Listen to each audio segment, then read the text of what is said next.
Hello and welcome to My Voices Have Tourettes, and that's why I have anxiety. My name is Dan Zerin, I am your host, and today we are going to be talking to a very dear friend of mine, Þórhallur Þórhallsson. But before we do, I just have to say that this episode is being brought to you by Gamesla Studio, The Secret Cellar, Iceland's first and only comedy club, and Smáre's Volcano Sauce, the best hot sauce in Iceland, in my opinion. I have to say this is not technically factual because Iceland does have a law that says I'm not allowed to say it's the best, but I believe it is, so we'll go with that. Anyway, so my guest today, though, is a very dear friend of mine, Þórhallur Þórhallsson. He's been performing with us in My Voices Have Tourettes for almost 2 years now, and is a very, very huge part of it. Þórhallur, welcome to the podcast. Thank you so much, and I think it's fitting that we're being sponsored by a hot sauce because I am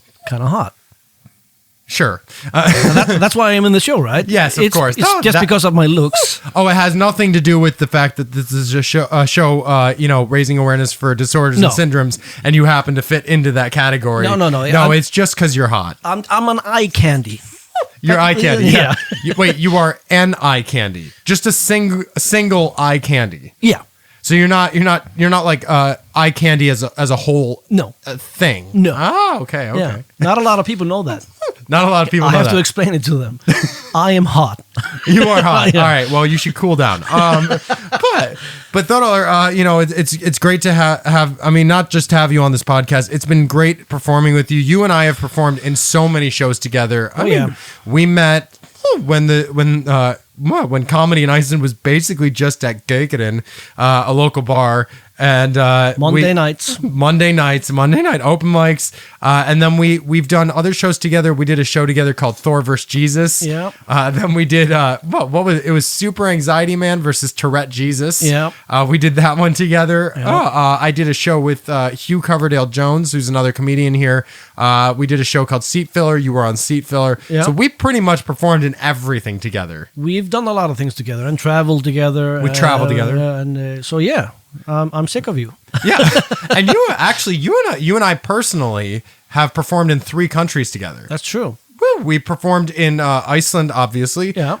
We performed in Sweden, but we also performed in Los Angeles in the States. I wasn't in Sweden. I was in Finland. Finland, like I said. Yeah. No, like I said, you guys went to Sweden also. Right. I couldn't join you there, but yeah, we've been to America, Finland, and Iceland. So we're international. Exactly. And but to get to kind of the reason why you're here, I guess. So you have what's called in Iceland overkvíði, which is super anxiety. Yeah. Not just regular anxiety. No. Not like the rest of us, but you have super anxiety. Yeah, that's kind of how they worded it.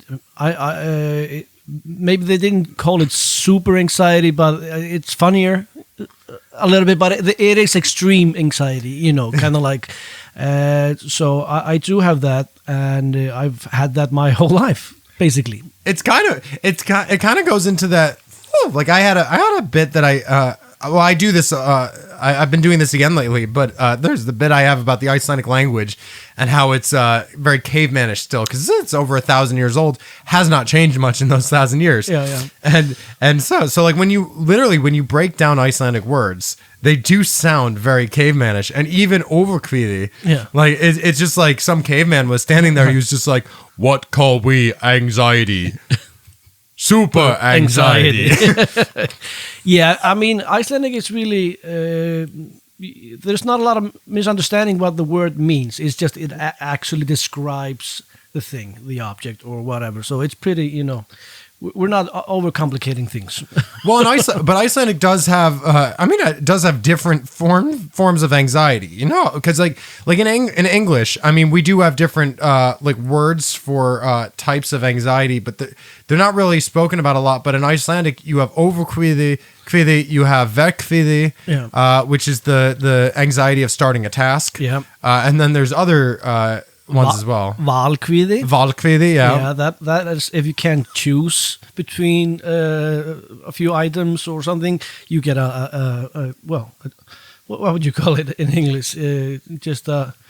make like choosing something, making a decision. Like I want this instead of that or something. You're like, no, I can't choose between the two things, and you get anxious. Icelanders have more names for types of anxiety than they do brands of cereal. Yeah, basically, we're pretty anxious. In Iceland, you basically have Cocoa Puffs or Cheerios. Yeah, and then you can just have a regular just kvíði. But then but then I have like extra, so I have a anxiety disorder, a kvíðaröskun, Well, and you've got there's something that we've talked about that I actually find very fascinating, and that is so part of your anxiety is that you have trouble with phone calls, and but the thing is that so like whenever you get a phone call, you just don't answer it. It doesn't matter who it is. No. It could literally be you won the lottery. Yeah. But you won't pick it up. No, just send me an email. Just send you an won. email. Yeah. But you can answer it if it's a video call. For some reason, it's a little bit better if I see the face. I don't know why, but just when I hear the sound of a phone ring, my heart starts pounding and I get like chill, and in my mind it's like this is something bad. I don't know why. I'm always expecting a really bad phone call, some bad news. Like, yes, it's Þórhallur. Yes, everybody is dead. Why? Because you answered the phone. I just imagine you getting a phone call and it's just like, Þórhallur, this is Barack Obama, and you're just like, wait, is it Barack Obama or is it Dan? I don't know which one it is. It could be either. It could be both. It could be Frank Caliendo. I don't know who it is. It could be Dana Carvey. I don't know. It could be anyone who does an impression of him. I mean, it's most likely you. No, it's most likely me. Yeah. I don't think any of them would call me. Yeah, but you never know. You never know. You never know. But I do totally understand the thing with like when you get a phone call and you don't like it's an unregistered number. Yeah. Who does that? I mean, who does that unless they're scamming you? I know. And like, why you're hiding who you are? It must be something like if the person that's calling, like, oh, if he knows it's me, then he won't answer because I'm a bad person or something. But I have to hide. I have to hide my number. So I don't trust that. I remember when caller ID first came out, and everyone actually panicked because they were like, "Oh crap! Now they're going to know it's me before I even call." Because it was. I mean, there is that fun sometimes of like calling someone and surprising them, like on their birthday or something. Oh, yeah. They don't know you're calling, and you call them, and you're just like, "Hey, what's up, man? It's me, happy birthday!" Surprise. Yeah, but now it's just like.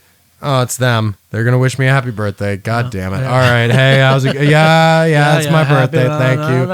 Okay. But it is true. Like, I mean, living in Iceland. Whoa. I mean, if I get a phone call and it just has 7 digits, then I'm just like, oh, okay, this is no big deal. But as soon as it has the +1, oh yeah, and then anything else, I'm just like, wait a minute. I don't know about this one. This could be a scam. Yeah.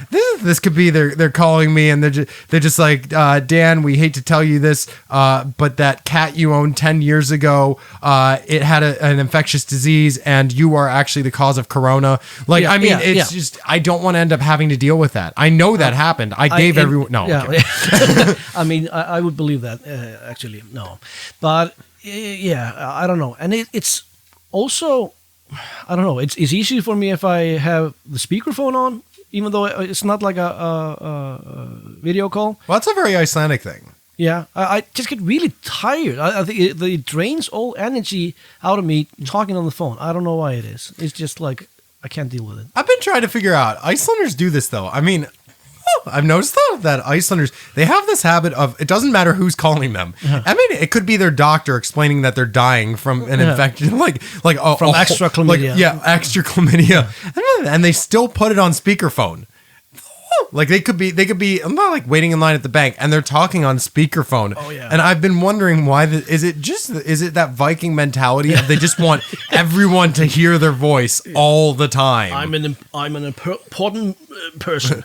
I don't do that in public. I do it just like I would never speak on my talk on my phone in front of people. I just don't want to be amongst people. I just imagine that situation where it's like, I am an important person. I need everyone to hear everything going on with me. And then it's just like, hi, Guðmundur, this is your doctor. Oh shit, I know this go on silence. Chlamydia. Okay, yes, I knew that. Yeah. But yeah, and but when it comes to now, when it comes to stand-up, because you've been doing stand-up for quite a while now, and actually in 2007 you were named the funniest man in Iceland, still years later, congratulations on that. That is I make jokes about it, yeah, but everybody does.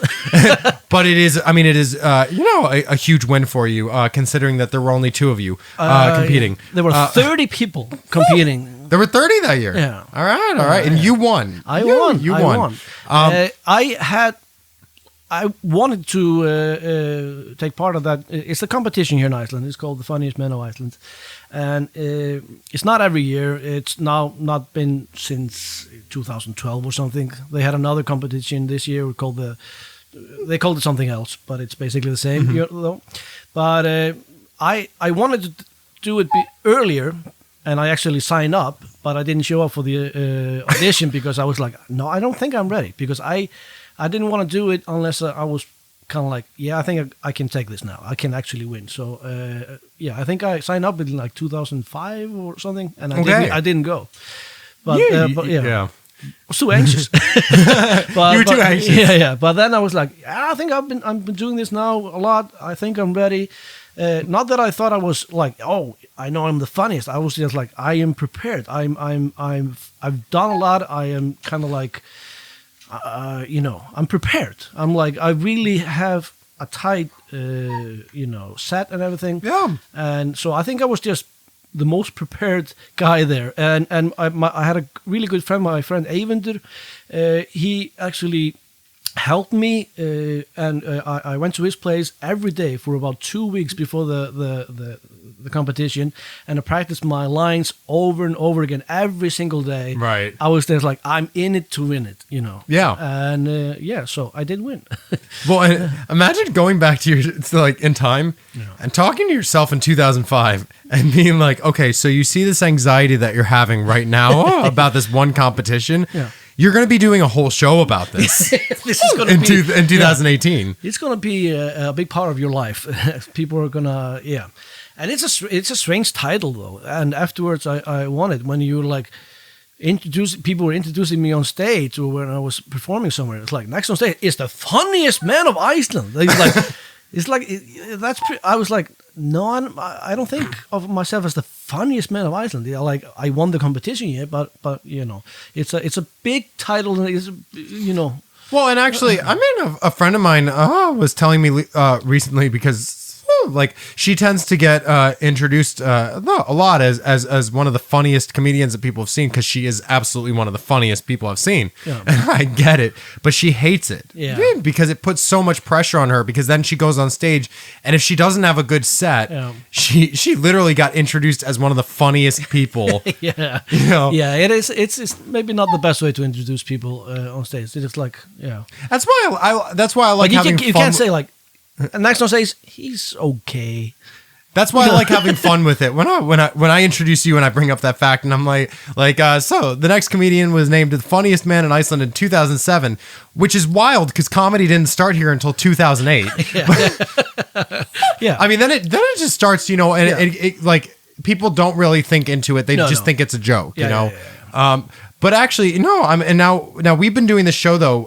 My Voices Have Tourettes for 2 years now, and what I wanted to ask about this is because you did do some jokes about anxiety before the show, right? You talked about. I don't want to give away the jokes, but you did do some of the material.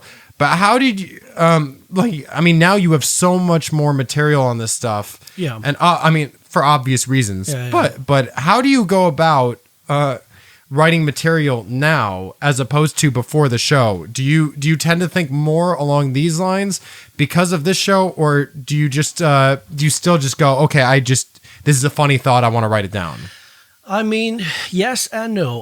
Like before I did the show, part of the reason why you said, hey, you should try and do a set with us is because you heard me talking about my anxiety. Right. And I've always try to be personal in my comedy, and I think the funniest jokes are if they come from a real place. Oh yeah. And I always I don't know why, but I've always been open with my problems, with my anxiety, my social anxiety, and everything.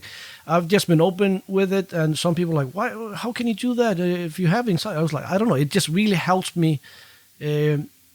Just let it out, and turning it into a joke. It almost becomes like, now this is my strong. It's not a weakness anymore. This is like, hey, I can use this as a joke. This is empowering instead of being something that puts me down.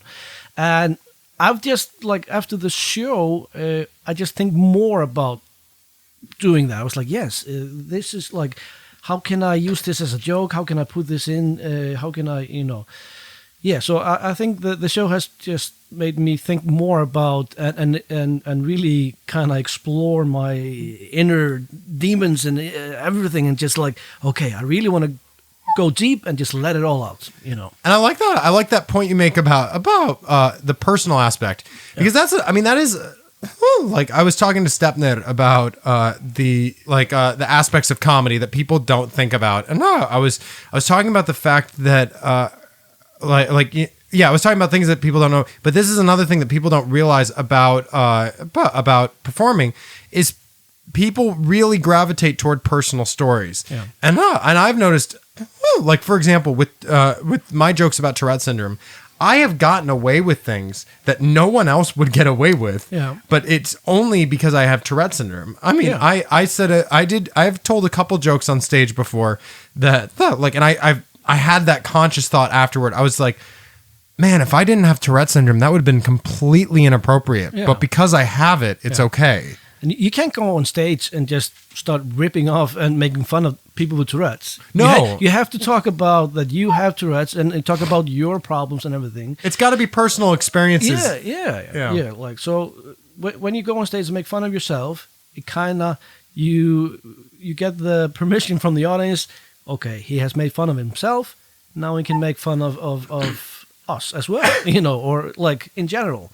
You have to make fun of yourself. What I think also part of it is the fact that like if I'm going to see a show, and if I see you on stage and you're just like, so I'm going to tell you guys this great story about my brother's cousin's uncle. Yeah. You're going to love it. And it's just like, all right, well, who's your brother's cousin's uncle? Yeah. But if you're telling a story and you're just like, all right, so this happened to me the other day, I'm putting a face to this story, and I'm seeing exactly who this happened to. Yeah.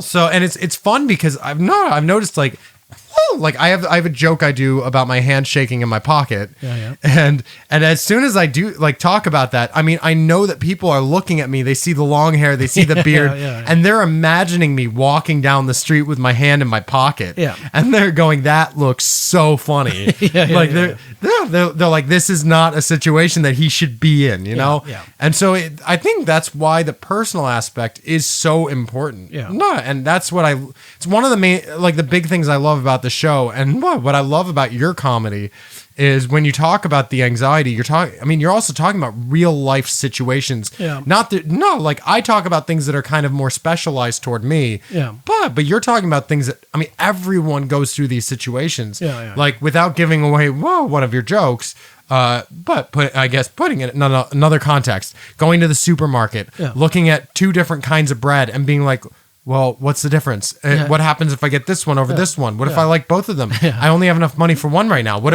happens? Having that kind of anxiety, there's so many people that deal with that. Overthinking. It's the overthinking. Yeah. And so, and like some serious matters that I'm, for example, I joke about that I'm afraid of dying. Yeah. And I do it in a funny way and I'm laughing, but this is a real problem in my life. Like, I am deadly afraid of dying. Or no pun intended. Yeah, no pun intended. Like that moment. I like, it's been stuck in my head for years, and sometimes I get like a cold sweat. I'm like, that moment when you know you're dying, it terrifies me. And for some reason, it's just stuck in my head. I overthink it again and again and again. And for years, I would actually wake up, and the first thought I was like, yeah, one day closer to death. This is about to happen, you know. It's around the corner, you know. But you have to make fun of it, and now it gets a little bit easier if you make fun of it, you know. This is kind of a topic for like a different kind of podcast, to be honest. But I mean, with the topic of fearing death, do you fear astral projection? Do you mean like the out of body experience? No, I think if that is a real thing, I think probably then it's not over. You know, then that's like a bonus. Because I have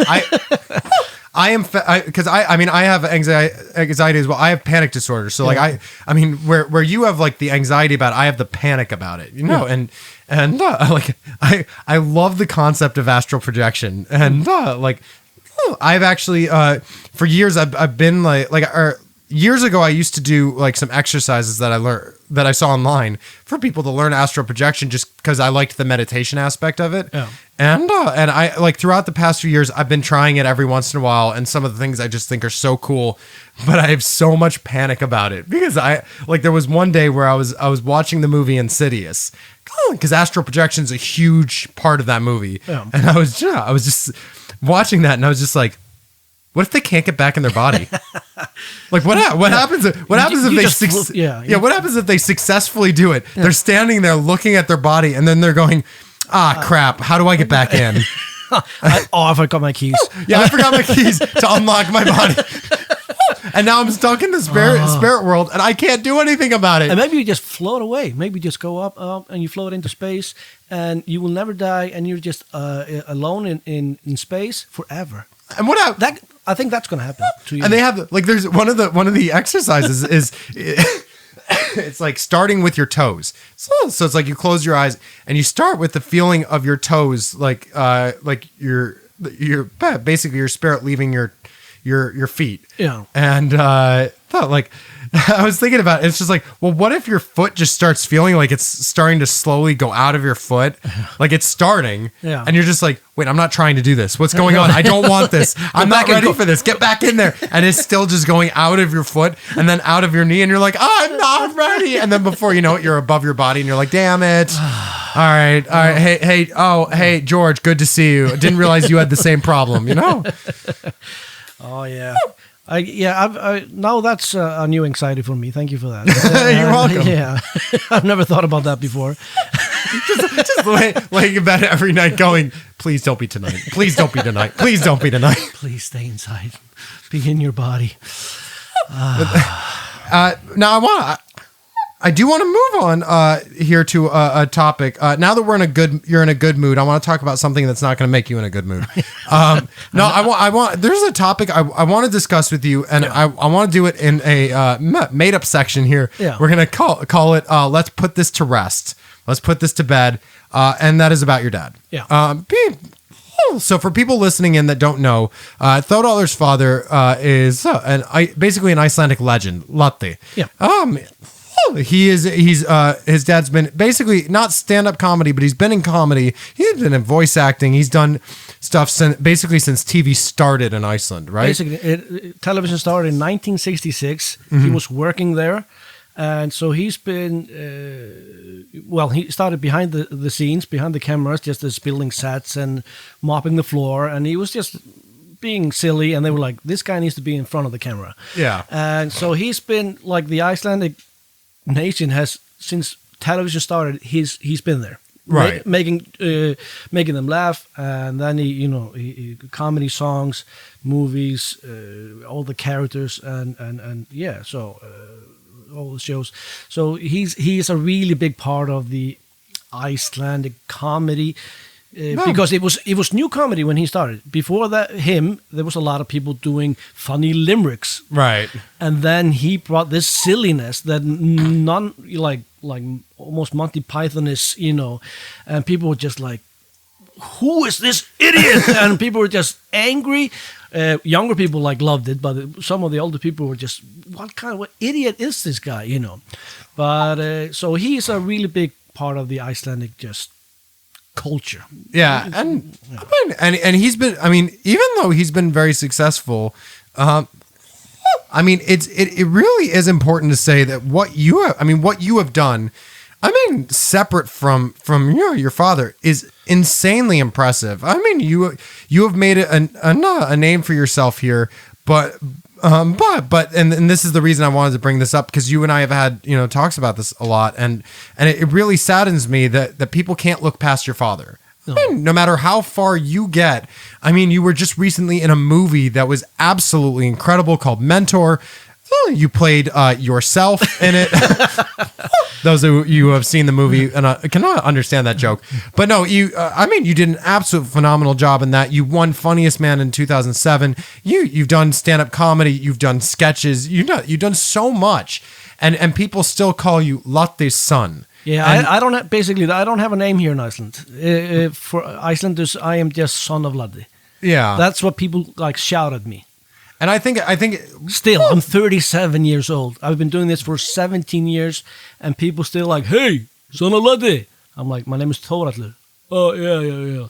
Sorry, man. And it's wild because I mean, because I remember when we went to Finland, not Sweden. When we went to Finland, because I always forget. You mix it together. I do, even though you have a whole bit about going to Finland. But when we went to Finland, I noticed, because no one knew who your father was there. So you went there, and it was just everyone was meeting you for the first time. They had no idea who you were. No, they had no idea who any of us were.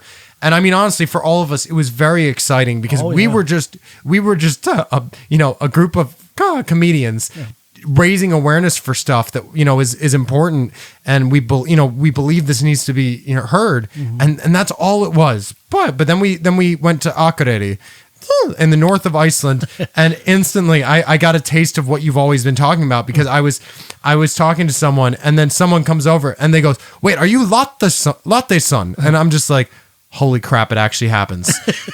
You thought I was just joking. I didn't or think you exaggerating. I thought you were exaggerating. But then the thing is, then I actually saw it face on, and the thing is, both of us having anxiety, I can imagine what that does to you. I mean, how does that affect you in terms of anxiety? Well, like you said, with our friend being introduced on stage as she's really funny, that brings the hopes up. But if everybody knows, this is the son of a comedy legend, let's see what can he do? Yeah, it's almost like they expect you to be better than your dad. Yeah, I'm competing with a guy that has 50 years of experience, 50 years of a career, and then I'm starting out. It's he's not as good as the guy who's been doing this for 40 years. 50 well, it's not even just that. It's also the fact that you're competing with someone that you're not competing with. No, because you're simply you have no competition with your father. You're not trying to be better than your father. No, your dad's not trying to be better than you. It's literally just the Icelanders that won't let it go. Yeah, I'm doing my own thing. He's never really done the stand-up comedy. Well, he has done it, but it is still a little bit different. He does do because he has the characters and everything. So he has done a little bit just being himself, but not the whole set. He's okay, I'm sick of myself now. I need to put on a silly hat and do a character, and people love it. I love that, but I'm different. I think maybe more personal about my comedy, talking about my personal life. Doing just stand-up comedy, so we're doing different things, and so it really, you said something the other day, which I didn't actually realize, because when we started doing when the Secret Cellar opened, about 2 years ago, we were started just before Voices started, and we had a lot of tourists here, so there were a lot of tourists. It was mainly Secret Cellar is focusing on tourists. So there were people coming in the club. We were all doing it in English. People had no, what do you call it, pre-assumptions of who I am, who's my dad. People had no idea, and I just did my set, and people were laughing "You're great!" And there was no following. "You're great, like your dad." Or well, you're great, but you're not your dad. Or hey, latte son, what's this place called? Yeah, which is a question I got 2 weeks ago. Yeah. So, and you said like when you've seen me when I realize there are Icelanders in the crowd, I get like I get sad or like I get like oh. Okay. Yeah, you get it's kind of defeated almost. Yeah, that's a good way of putting it. It is like you're defeated because it's like you go on stage and you see a room full of tourists and you're just like, I'm just gonna be funny. Yeah. I'm gonna have fun with this. Yeah. This is exciting. Clean. But then it's like if there's like one table of Icelanders, then you're just like, oh man, here we go. That's it. Yeah, it's true. I was like, when you said it, I was like, I probably would do that. And it's like when we went to Finland. I mean, I've said this so many times. That first show in Finland is my favorite show I've ever done in my life. So good. And that includes like the 15 plus years of music that I was doing before I even started stand-up comedy. Just every single show I've done in my life, that was my absolute favorite show ever. And it was just so much fun. It was so enjoyable. And the look on your face when you did that is something that we don't get here. No. I mean, you just went on stage and you were just you. It didn't matter what was going on. Yeah. We had a crowd of 100 people that literally other than the people running the festival, we had no idea who any of these people were. And they had no idea about us. Yeah, they had no idea about us. So the only thing they knew was the name of the show. And they're like, and then we had the Tourette community that wanted to see the show because of that. Yeah. And that was it. And and everything just became so fun. And we just got to be ourselves without the worry of everything back home. And it was so beautiful to see. And I mean, all of us we were at the top of our game. Yeah. And it's just, and that's why I personally really wish all of this stuff would end, because it's just, you're such a, I'm about to do this. I always make fun of Þórhallur, but I'm about to be nice. I don't know if I can handle that. No, but you are an exceptionally funny comedian. There are in a lot of ways, I think you do things that are so far beyond a lot of people that I've seen perform. But to have this life where no matter how high on the food chain you get, you're still dragged down. Yeah. And that sucks. Yeah, well, thank you for the nice words. It's weird to hear them from you. I know, it's usually followed by shithead. which that's kind of like what comedy friends do. We kind of, that's how we communicate. But I know. I hope I don't sound bitter or something, because I am really proud of my dad. I like, now you're getting anxiety. Yeah, I'm getting a little bit anxious now. I mean, I love my dad, and I'm so proud of his work, and like if he would have been born in another country other than Iceland, he would be world famous. Yeah, he would be, like he's like Robin Williams or so. He's so talented. And I'm so proud of him and being his son, but of course it's been my whole life. My identity is being a son of somebody. Right. And so since I was a kid, I've always been like, oh, your dad. Everybody's talking about your dad.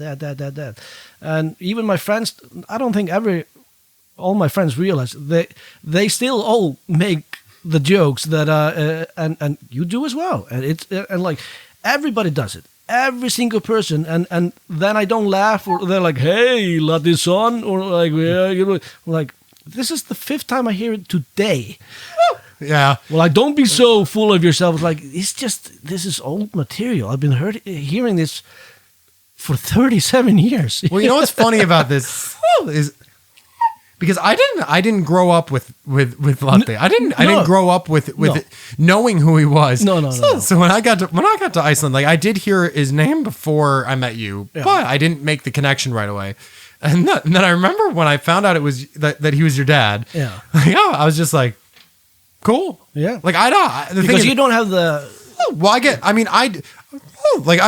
do get starstruck sometimes, but like, it really depends on the person. Yeah. But the thing is that I remember I acted as an extra in a TV show that your dad was in. Yeah. And I remember the whole time, like I was there with my girlfriend. We were in the scene and we were talking and I'm like looking over at your dad before they start filming. Uh-huh.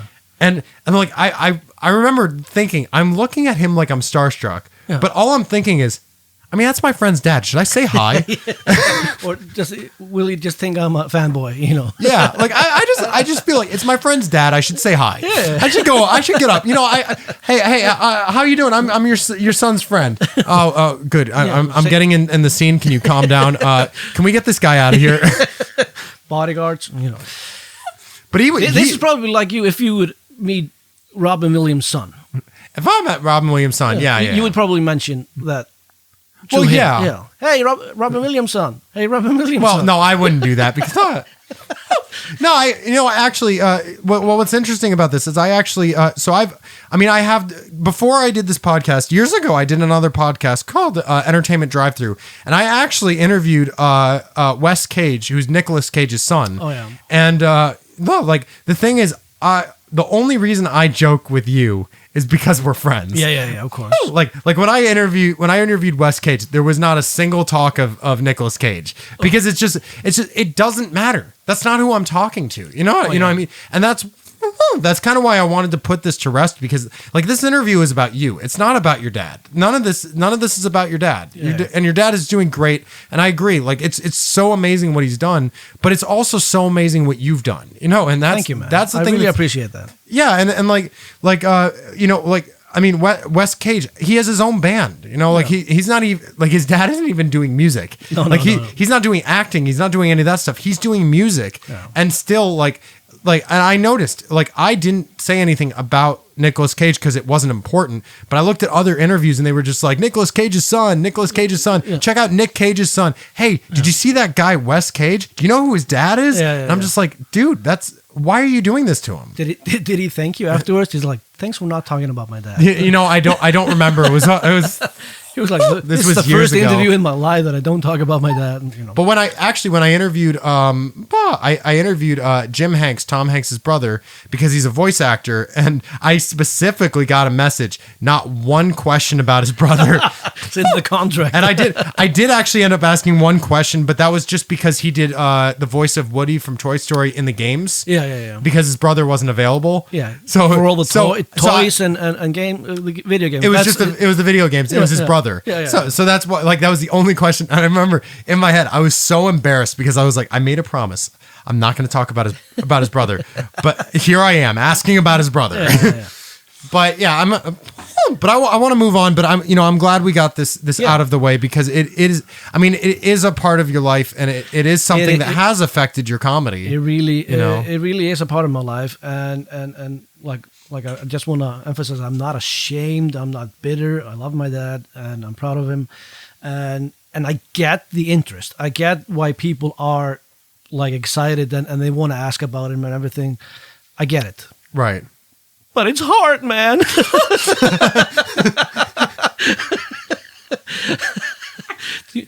Can you hug? Can you hug me a little bit? I wish we had this on video. No, but I want to move on though, and I want to talk about. Another thing I've noticed about you, from when I first saw you perform to where I see you now. I mean, your level of anxiety has not changed, but your level of anxiety on stage, that has changed tremendously. Yeah. I know. I noticed that when you first started doing voices, even before voices, I remember when you were doing a set that literally you didn't talk about anxiety at all. You stammered a lot from being anxious on stage. Yep. No, you had so many nerves going on. Yeah. And now when I see you go on stage, you've opened up so much. Yeah. And but you had been doing stand-up before I even met you. Yeah. What exactly changed? Was it this show that gave you the confidence, or is it just simply from performing a lot more? I think there are two. Or is it alcohol? 3 factors. No, there are 2 factors. When the Secret Cellar started and Voices and everything, that was the first time I was doing it in English. Mm-hmm. So I felt like I was starting over. I had been doing Okay. it. I had been doing this for 15 years in Icelandic, mainly only. I had never done a set in English. It's just Icelandic.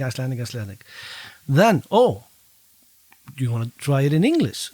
I was like, yeah. And I just went on stage, and basically I was just kind of doing my Icelandic material and I was just translating as I went on with my set, and I realized, okay, a lot of my jokes are like puns in Icelandic, they wordplay, and they don't make sense in English. Right.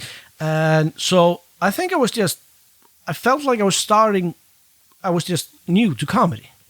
So I kind of, and before we had the club, like just before we had Gaukurinn doing just a show every Monday, there wasn't any place for comedians to practice. Yeah, what was it? Well, real quick, what was it? I mean, explain what was it like before the English language scene? Like, I mean, how many places could you go into a stand-up? Almost no place. You would have maybe some bar would allow you to do one night. Was it Cafe Oliver? Was that one I heard did a little bit? A little bit. There have been a few places that have, but sometimes they don't even have a stage. They don't have like a good sound system. They don't have like a microphone. Maybe the microphone is just nobody knows how to work the microphone, and it's on setting for like singing. Right. And you're doing like a hey, like with reverb and delay and stuff. And sometimes you just had to stand on a table and scream just to get people's attention. And so it was like when I was starting like when I was around 20 or something, that maybe there were 3 comedy nights a year.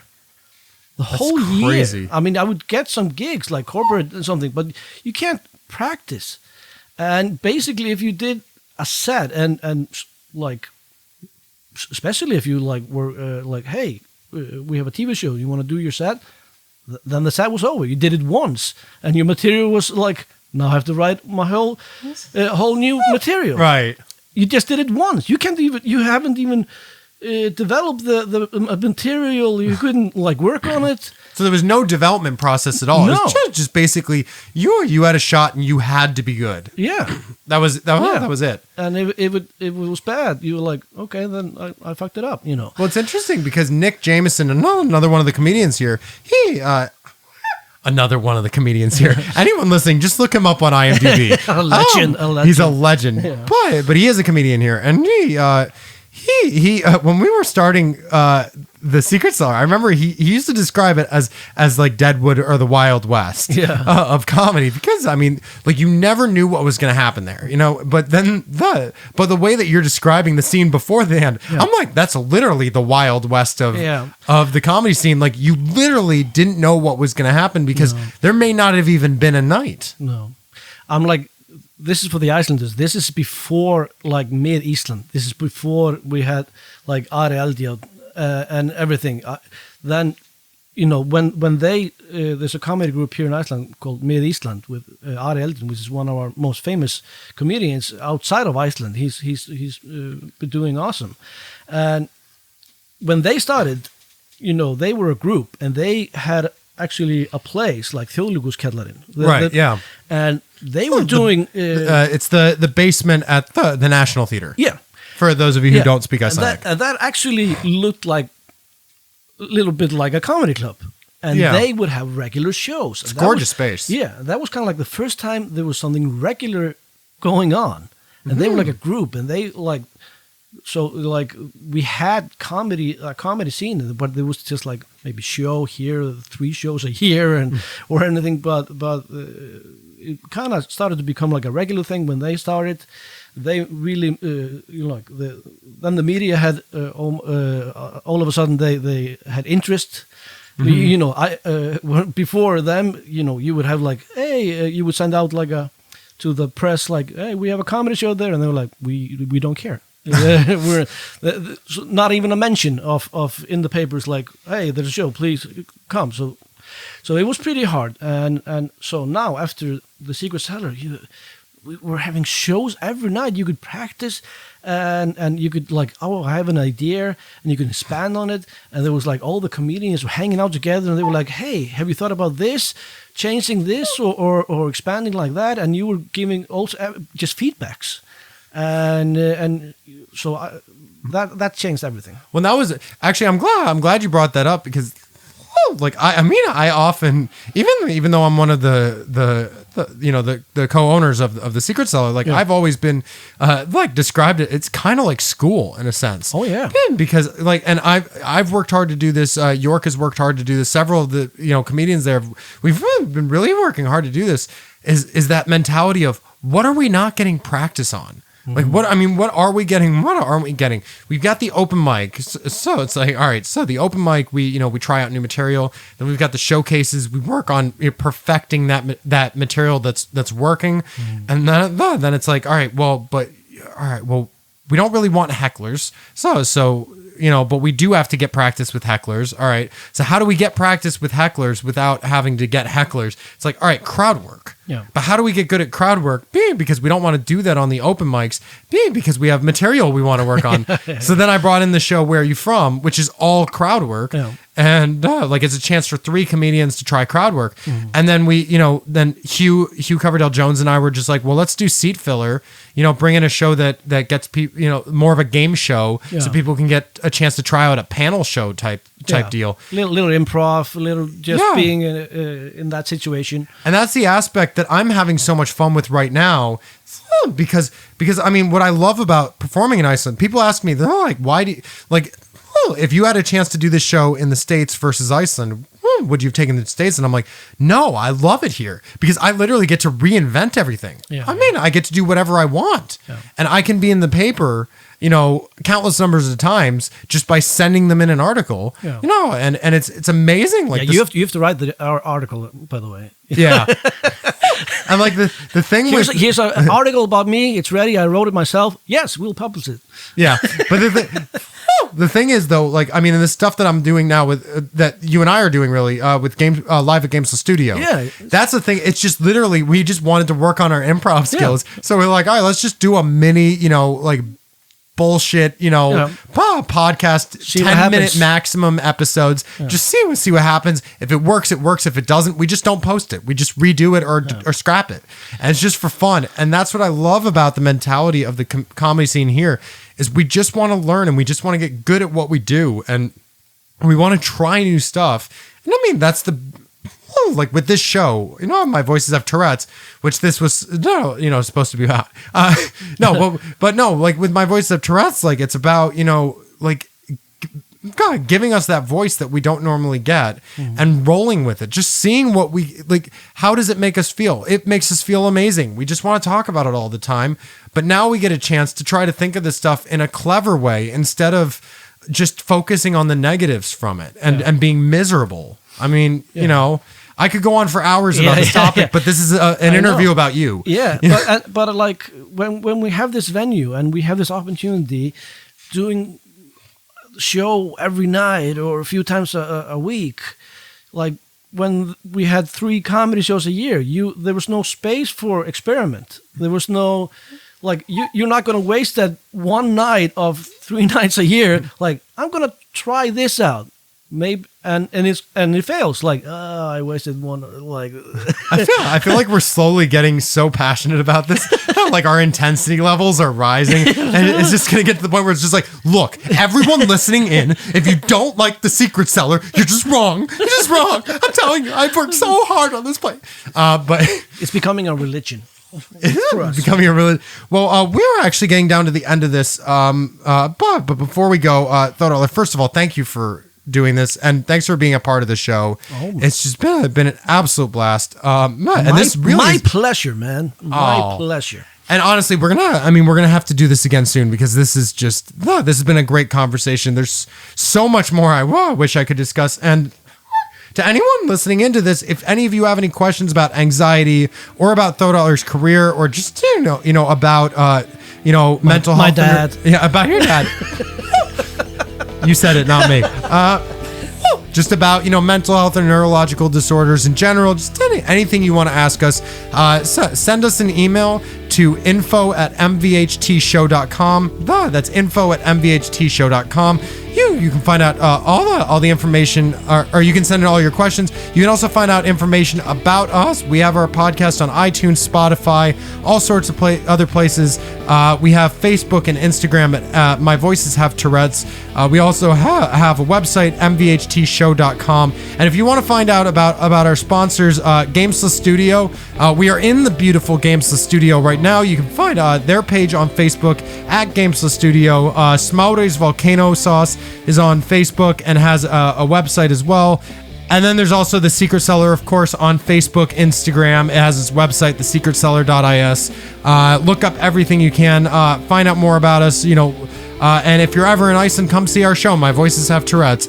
Other than that, we thank you so much for listening, and tune in next time.